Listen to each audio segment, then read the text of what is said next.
आजिर ए भिडियोटी देखिला परे मु आशा करुँची आपण माने केबे भी फूलकोबीर पत्र को जमा भी फोपाड़बेनी आ निहाती बनइबे। तो नमस्कार फ्रेंड्स, मो लिपि आपण मानकु समस्त को स्वागत करुँची मोर यूट्यूब चैनल लिपि होम किचन रे। मु जेते बेले भी आमर घर को फूलकोबी आणुतले ना मुआर पत्र गुड़ को फोपाड़ी दिए आ बेले बेले गाय को मध्य दे देउथाए, कहीं मु आको जमा भी बनई जानिनी केमती बनाते मु जानिनी। तो मु एमती स्टाइल रे आज बनईछे, माने मु पूर्वरु 2-3 थर बनइलेनी, आज मध्य बनो। तो मु आशा करुँची आज रेसिपी आपण मानकु बहुत भल लागिवो, कहीं ना मु पूर्वरु जमा भी खाऊ नथिली ए गोबी साग। आज मु बनै कि देखंतु आपण मानकु शेयर करिवे मु केमती बनैछि। तो प्रथमे देखंतु गोबीर जो पत्र गुड़ाक साइड रे थाए से गुड़ाक सबु को मु काटी नउछि। आपण चाहिए आपको प्रथमे धोईकी भी काटी पारे, मुझे काटी दूसरी आग सब गुड़ाक देखंतु आपको जिते बड़ी भी काटे सब गुड़ाक साइज करेंगे तापर काटी नेबे। तो देखो चाकुरे भल भाव एठी ताकू गोटे साइज रे मु ताको सब गुड़ाक पत्र आउ तार डेम्फ सब काटी दउछि। एबे काटिकी आको थाड़ी रे रखी दउछि। तापरे कोन करबा ना गोटे बाउल रे पानी नेकी आमे ताको भल भाव रे धोई नेबा। मु आको एठी 2 थर धोउछि, आपण चाहिले गोटे बड़ वाला बकेट रे मध्य घरे धोई पारिबे। तो देखो पूरा भल भाव में धोईकी एठे मु गोटे जाली रे नहीं जाइए, जमती कि तार पानी पूरा तल को निगड़ी जीव आ भल भाव में एठी जमा भी पानी रहिबनी। तापरे एबे हम कौन करबा, गोटे प्रेशर कुकर नेउछि, आपण चाहिले कड़ई किंबा डेक्ची रे मध्य ताको सिझेई पारिबे। आको जमा भी बेसी सिझेइबानी, ताको टिके बंफेइबा। तो सेथि लागि एठे मु कौन करछि ना प्रेशर कुकर रे डाली कि ताको मु पानी गोटे जग डाली दउछि, माने अल्प पानी देबे, बेसी भी डालिबेनी छोट मग रे। तापर एठे मु स्वाद अनुसार लुण दउछि, जेमती एठा हमर सिझिला बेले किछि असुविधा हबनी। तापर एबे मु डाल दउछि हल्दी पाउडर डालले एटा हमर माने फिका फिका लागिबनी पत्र गुड़ाक।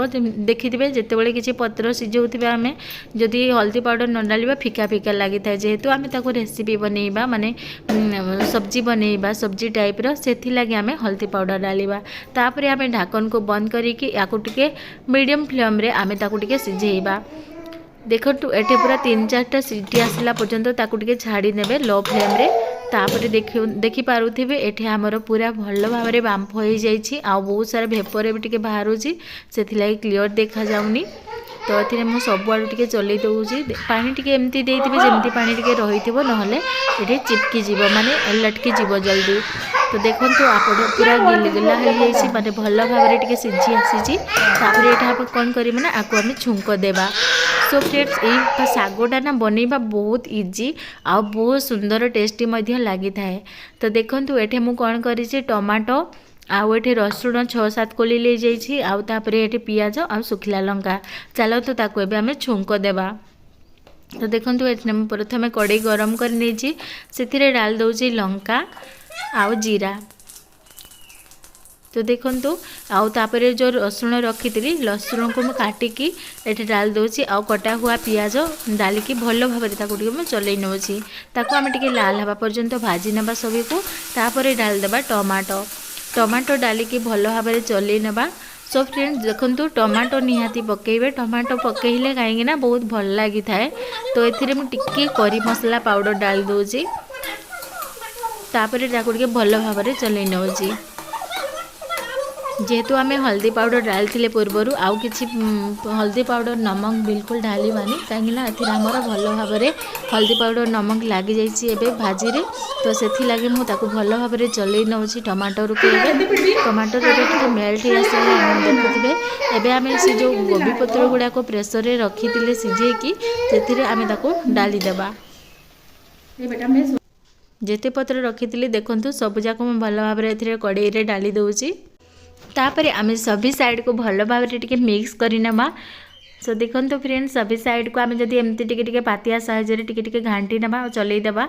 तो ए जो कोबीर डेंठ गुड़ा को देखुथिबे एटा टिके टिके मेल्ट हो जिवो, आ बहुत भल लागिवो एटा मध्य खाइबा लागि। ए साग जमा भी कच्चा रहिबनी, बहुत ही भल लागिला। मते तो से मु आशा करुँची आपण मानक भी बहुत भल लगे यही प्रोसेस रे मोर आपण मैंने बनईकी खाइबे आ समस्त को खुआइबे तो देखिए समस्त को बहुत भल लगे यही गोभी सागर सब्जी। तो देखंतु एठे टिके ढाकन को मु ढाकी दउची आ केमती टिके पानी पानी आसुची बाहरी तो आमे टिके ताको टिके सिझे नबा आ टिके भल भाबरे जेहेतु एथिरे ताको आमे फ्राई करूचंदी तापरे आको बंद करिबा। सो आजिरो ए रेसिपी टी आपण मानकु केमती लागिला मते कमेंट साइज रे नियाती जणेबे आउ नेक्स्ट वीडियो रे आपण कोन सिखिबा लागि चाहछथि आपनको कोन पसंद मते कमेंट रे जणेबे मु आपनको बनी के सेटा निहाती शेयर करिवि। तो आशा करुँची आज भिडियोटी आपण मानकु बहुत भल लगी चलतु देखा हवा नेक्स्ट वीडियो रे। तो आज यही रेसिपी आपण मते निहाती जणेबे कमेंट करके केमती लागिला और नुआ होउछंती तो चैनल को सब्सक्राइब कर देबे।